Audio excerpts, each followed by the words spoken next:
In this video, we will be exploring an example using the equivalent lateral force method to determine the seismic design story forces for a structure. So basically the directions say use the ELF method to determine the seismic design story forces for a two-story special reinforced concrete shear wall office building that is lightly occupied during the week in Memphis, Tennessee. Soil reports indicate a field standard penetration number of 52 for the site. The first story is 15 feet high and the second story is 12 feet high. The story dead loads are 2,000 kips and 1,400 kips from the bottom up. So maybe pause the video and write this down. So I'm going to move on to the solution. So if you notice, you're not directly given a figure here. So what I would do is sketch some kind of figure to depict what we have here. Now, you don't know, how many bays or how wide this this system is. So I'm going to draw this as a lump mass system. And we've got two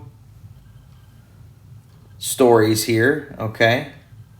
So we have two lump masses, and we know that the first one, we'll call it W1, is equal to 2,000 kips, and then the upper story, we'll call it W2, is equal to 1,400 kips. And we know that because the last sentence of our problem statement says the story dead loads are 2,000 kips and 1,400 kips from the bottom up, which means that the bottom number is the 2,000 kip dead load.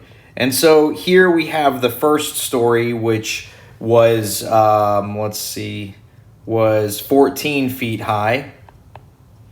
And then the second story, which is right above it, is 12 feet high. Okay, and of course this is not to scale.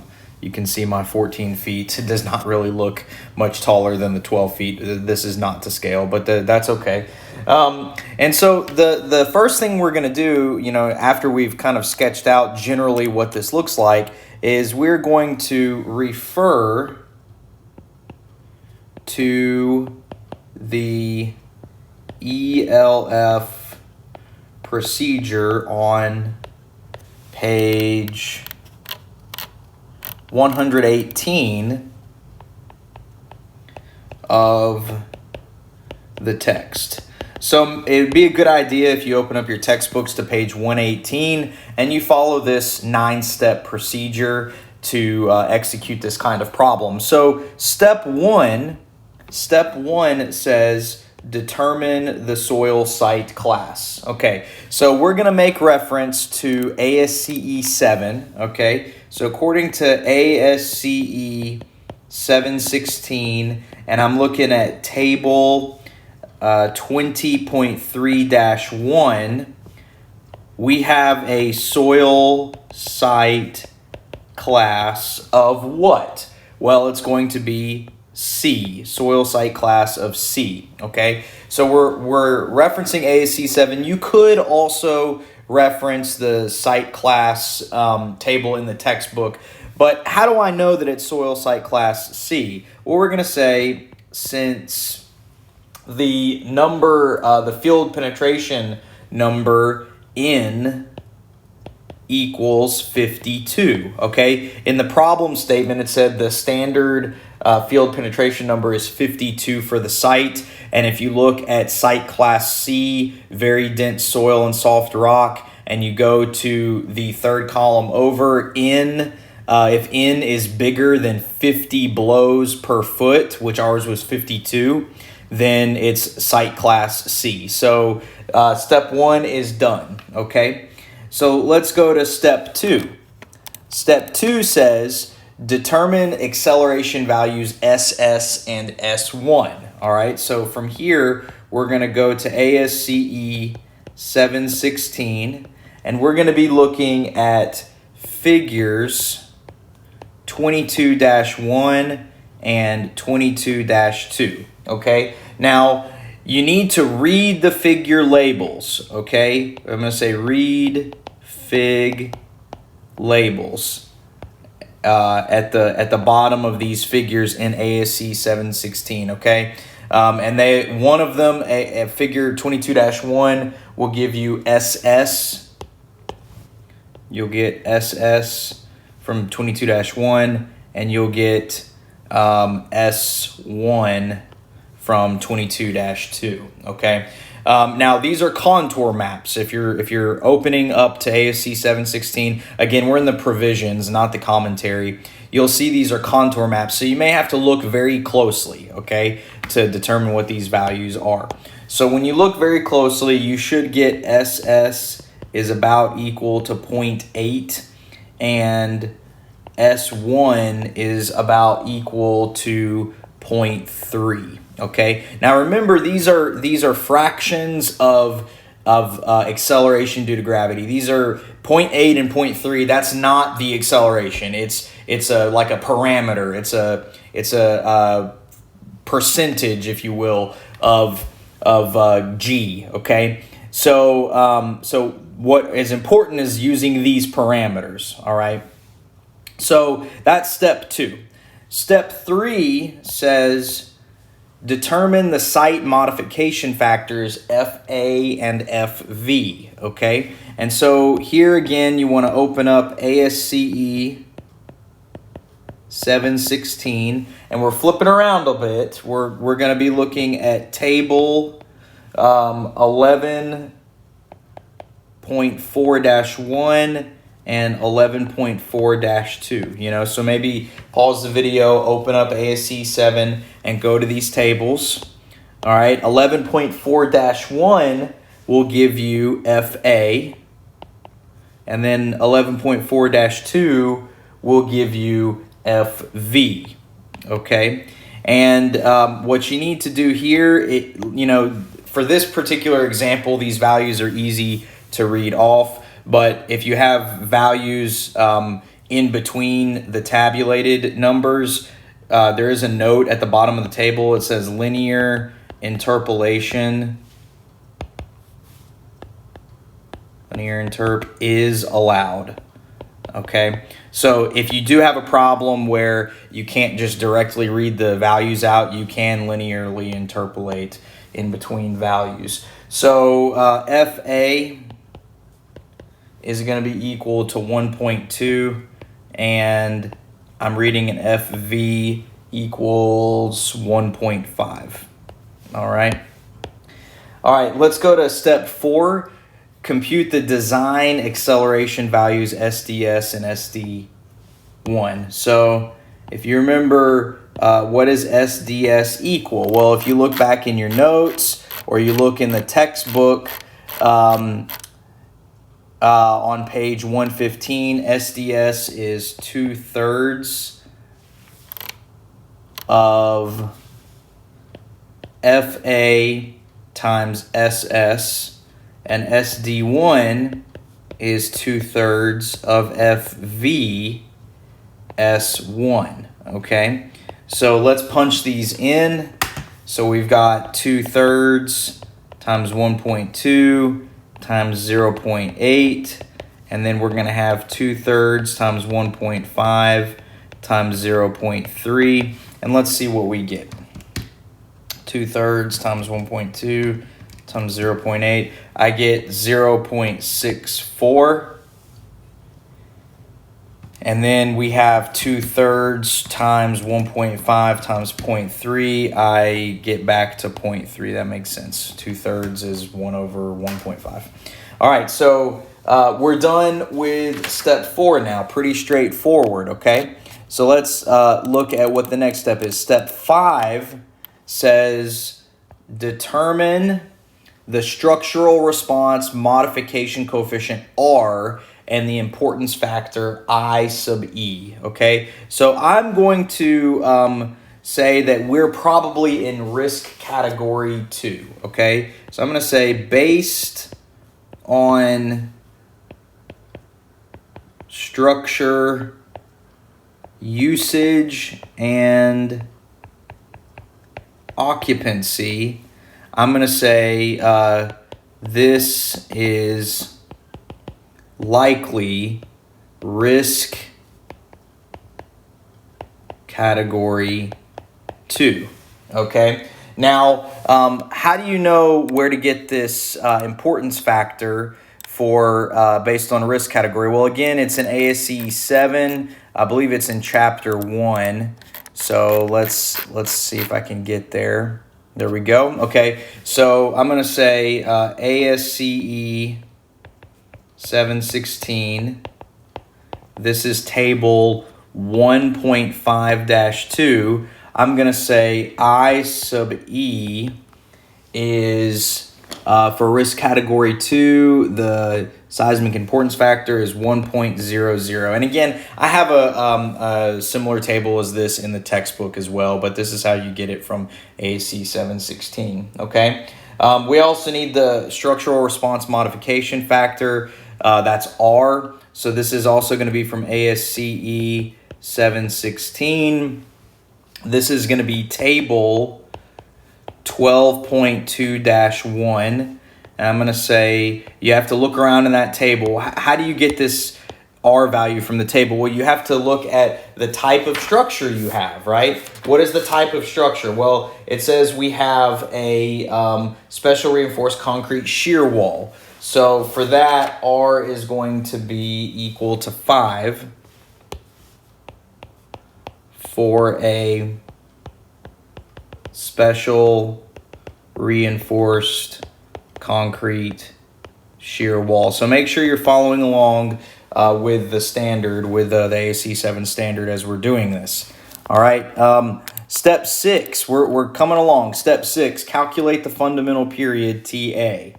All right. Step 6, we're going to say TA equals C sub T H sub N raised to the X power. Now, you know, this is definitely in the textbook, but you can also find this, all these formulas, by the way, you can find them all in the standard. So I'm going to kind of scroll around and see where exactly this is in the standard for your reference.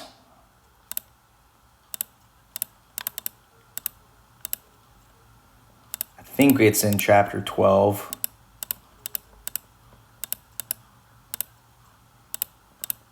As you can hear, I'm clicking.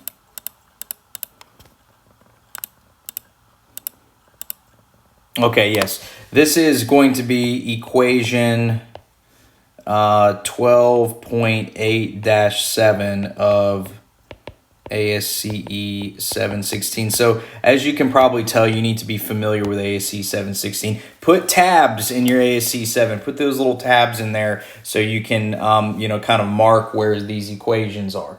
So if we are looking at equation 12.8-7, we're going to say H sub n. H sub n is the structural height. That's going to be the total height of 26 feet for the structure. And then C sub T is going to be given in table 12.8-2 as, I'm going to say it's 0.2, all other structural systems, because if you look at table 12.8-2, a special reinforced concrete frame is not really defined here specifically. So, special reinforced concrete shear wall is not explicitly defined. So I'm going to say this is 0.02 for all other structures. And this is, table 12.8-2. Okay. And X is going to be equal to 0.75, also in that same table. All right. So this TA formula, it's a semi-empirical equation. You input feet for H sub n.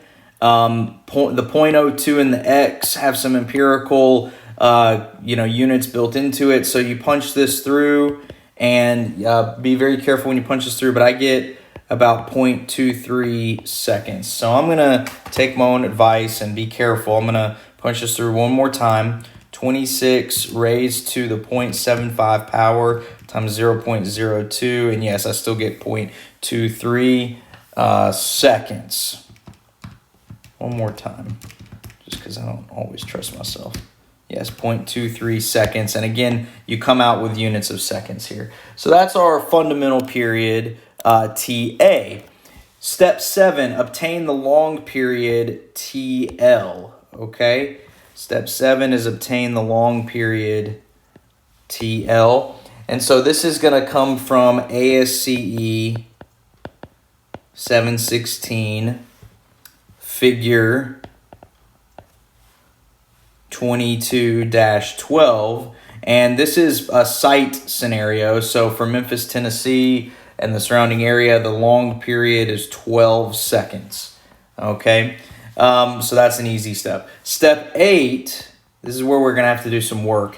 Compute the seismic response coefficient C sub S and compare it to its limiting values. Okay, so here when we calculate this C sub S value, we are going to be referencing, we're going to say reference ASCE 716 section 12.8. And again, I do have a lot of this summarized in the textbook, but remember, on a quiz and on the midterm and final exam, you're not going to have the textbook with you. You're going to be using ASCE 7. So you need to tab your ASCE 7 book, okay? So it says C sub S is equal to SDS divided by R over I sub E, okay? Now, we have these numbers, right? We calculated these things earlier. What was SDS from earlier? It was 0.64. Here it is. And then R and I were also determined earlier as 5 and 1. So we're going to say 0.64 over 5 over 1, okay, which is just, 0.64 divided by 5.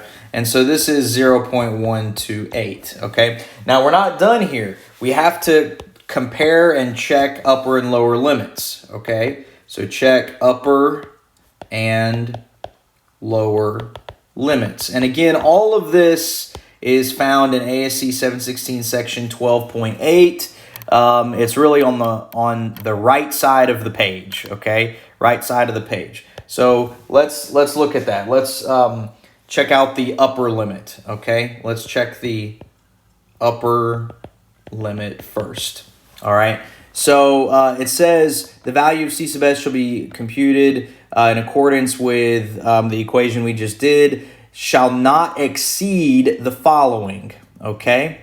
So what we have is we have TA equals 0.23 seconds, which is definitely less than T long, which is equal to 12 seconds. So what is our upper limit? Well, our upper limit, we can call that C sub S. I'm going to call it C sub S UL, and that's going to be equal to SD1 divided by T sub A times R over IE, okay?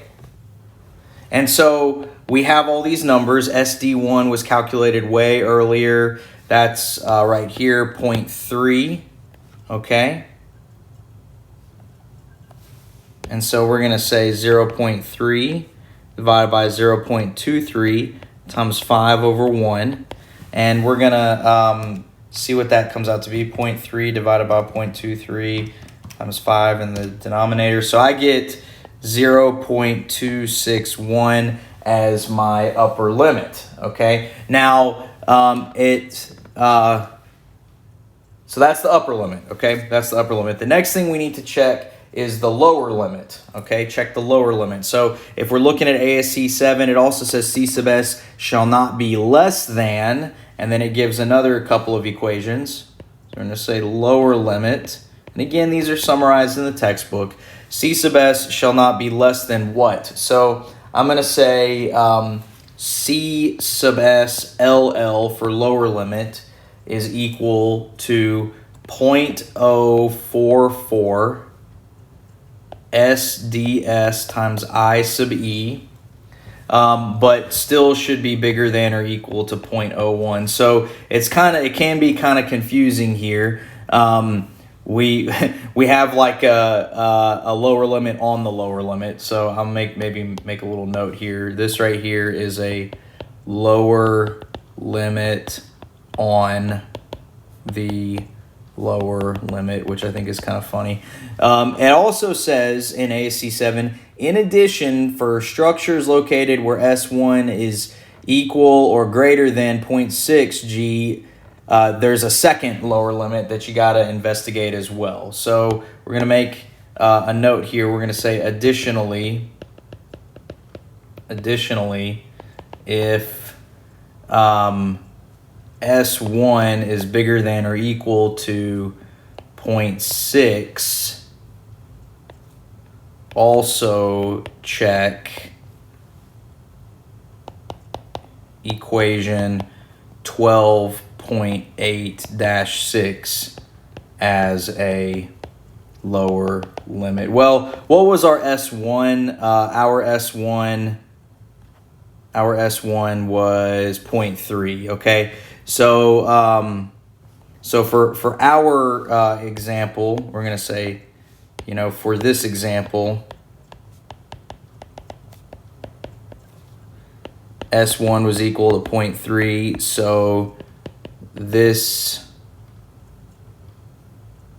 part does not apply. So all we need to check is CSLL equals 0.044. What was SDS? I believe SDS was 0.64. Yep. 0.64 times 1. And what is this? 0.044 times 0.64 is 0.0282. And that is bigger than 0.01. Check. So this is our lower limit. So what this means is, maybe make a note here for yourself if you're confused by this.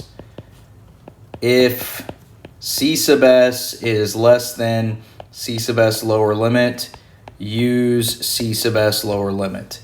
If C sub s is bigger than C sub s upper limit, use C sub s upper limit. Okay, so again, you're bounded. Okay, whatever you get for C sub s, it should be between this lower limit and upper limit. And if it exceeds one of them, then you just use that limit. Okay, you're all it's saying is you cannot use a C sub s value that's smaller than this number, and you cannot use a C sub s value that's bigger than this number. All right. So what do we have? Well, we have C sub s.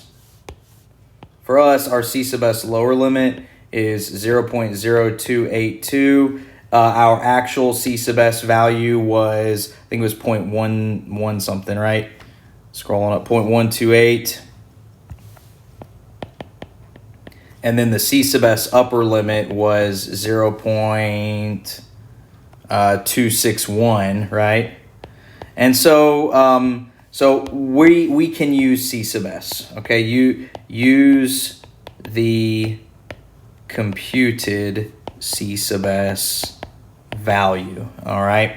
So there's our C sub s that we use, and that is that's the conclusion of step 8. And so step 9 is our last part. Step 9 is compute the base shear force and story forces. And again, that's what the problem is asking for. Step 9 was, if you look back at the problem statement, it says compute the story forces. All right. So how do we do step 9? Well, again, we can make reference to ASCE 7. So ASCE 716, section 12.8 again. This is also summarized in the textbook. I've told you to read all this many times now. So V is the base shear force. It's equal to C sub S times the total weight W, okay? So for us, this is going to be 0.128 times the total weight W. So 2,000 kips plus 1,400 kips, okay? So let's see what we get. 2,000 plus 1,400 times 0.128. This is 435.2 kips. Now this is the base shear. This is the force at the base of the structure, okay? So this is part of what we need, okay? Now the next thing was calculate the story forces, okay? You look back in the textbook and you look in ASCE 7, how do we calculate the story forces? Well, to calculate the story forces, we're going to say use ASCE 716 section, this is 12.8.3 here, okay? So again, it's summarized in the textbook, but it's also in ASCE 7. So we say F sub X equals CVX times that base shear force. So the work here is calculating CVX, okay? So we need to compute CVX for each story, all right? So here we go. We're going to say CV1 is equal to W1 H1 to the K divided by the sum as I goes from 1 to 2 because you have two stories, W sub 1 H sub 1 to the K. I'm sorry, W sub, let's see, W sub, let me zoom in just a second. W sub I, I'm sorry, W sub I, H sub I to the K, there we go. All right, so little w is the dead load of that particular story, okay? So CV1 is going to be equal to 2,000 kips, that's for story 1, times 14 feet raised to the K power. You need to look up what K is. It says for structures that have a period of 0.5 seconds or less, K equals 1. And then we're going to say divided by the sum of each of the these values for the two stories. So 14 feet raised to the 1 power plus 1,400 kips times 26 feet raised to the 1 power. Okay, why is it 26 and not 12? Well, look carefully. If you look at the definition of H sub I and H sub X, it says height from the base to level I, okay? So this H sub I is the height from the base, from the ground to whatever story you're interested in. And again, we make a note here, we're gonna say K equals 1 since our period T sub A was equal to, what was T sub A from earlier? Scrolling up, 0.23 seconds, okay? 0.23 seconds, and that's, less than 0.5 seconds, all right? And then we're going to calculate CV2, that's going to be W2 H sub 2 to the K, divided by the same denominator. The denominator is the same. This is actually a centroid calculation, believe it or not. If you may be looking at this and say this, looks kind of familiar, this is a weighted average or really a centroid type of calculation. So here we're going to have 1,400 kips times 26 feet to the first power, divided by the same denominator, 2,000 kips times 14 feet to the first power plus 1,400 kips times 26 feet to the first power. All right, so punching these through, let's see what we get for CV1 and CV2. Okay, I'm punching this through. right here with you.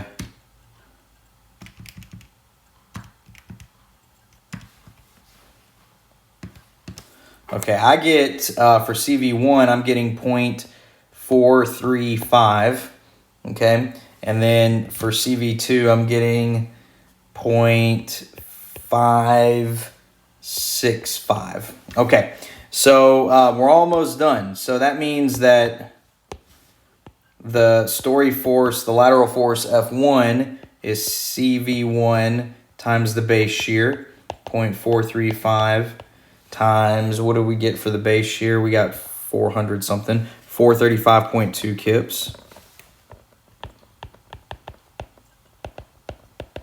And then 435 times,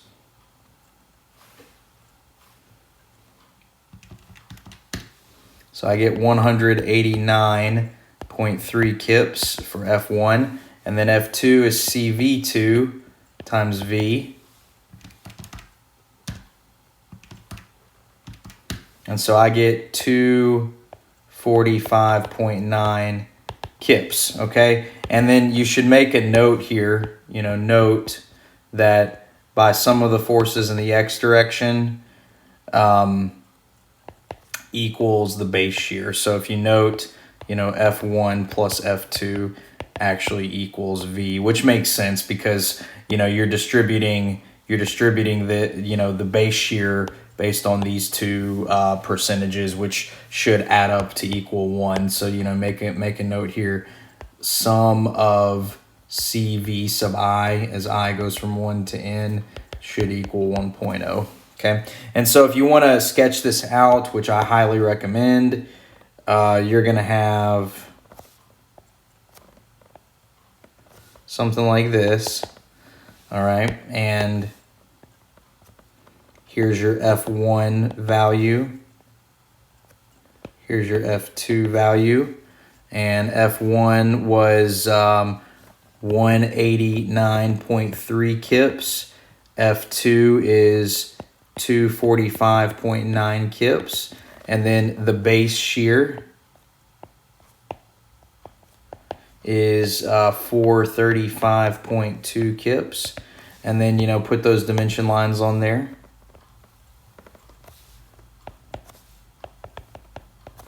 There's 12 feet.